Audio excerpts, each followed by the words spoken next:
The test justifications part. Firstly, with muscular strength, I chose to do the hand grip dynamometer. Um, and this is useful as my client is a rugby player and will need a lot of arm strength, a forearm strength especially. Um, and this test will help test that and measure that. It is relevant to the sport. It's very reliable. I gave him three chances to do it, so calculated. I took his highest score, just to see his maximal strength with the hand grip. Um, and yeah, it's very reliable. For speed, I chose to do the 20-meter sprint, and I made him do it with a rugby ball. Um, this was because there are a lot of sprints in rugby. Um, and I chose to give him the rugby ball to make it more relevant and give it a higher ecological validity. So it's more relevant to his sport, and it will give a more realistic time of what he would be like running in an actual rugby match. His test is very reliable and very practical. It's quite easy to set up and only take about 5 minutes to carry out the whole thing. Then with the power, I gave him the standing vertical jump.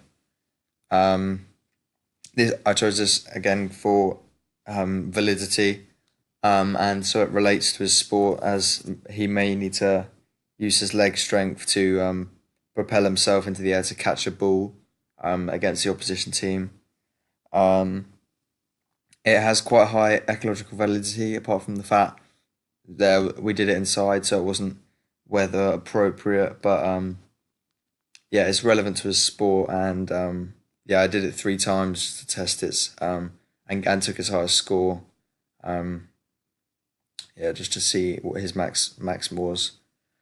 Then for the muscular endurance, I did the press up test for my client.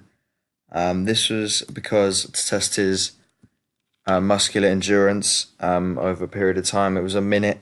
Adds to his biceps and triceps strength. It's very practical, very easy, and cheap to carry out.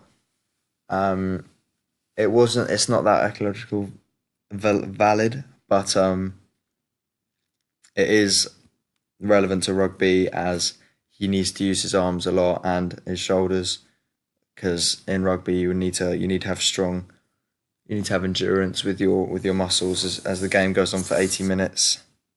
Um, then for agility, I did the Illinois agility test. I chose this because it's very relevant to rugby as he'll need to weave in and out of opponents um, with a rugby ball, and again I did it with a rugby ball just to make it more valid. Um, and again, this test is very practical. Only takes 5 minutes to carry out, um, and very easy, very simple. The client doesn't need any certain skills or anything for it, so that's very appropriate. Then finally, for aerobic endurance, I made my client do a yo-yo test. This was to see how he managed with maximal intensity, and how long he lasted, as it's very relevant to the sport. Apart from maybe 'cause as we did it inside, it's not very weather appropriate. So in a rugby match, it might be cold, whereas inside the sports hall it was warmer. So yeah, it may not be as relevant, but still, it was good to see his how he lasted. As again, 80 minutes is a rugby match length, and need to see how long he will last. Yeah, that's all.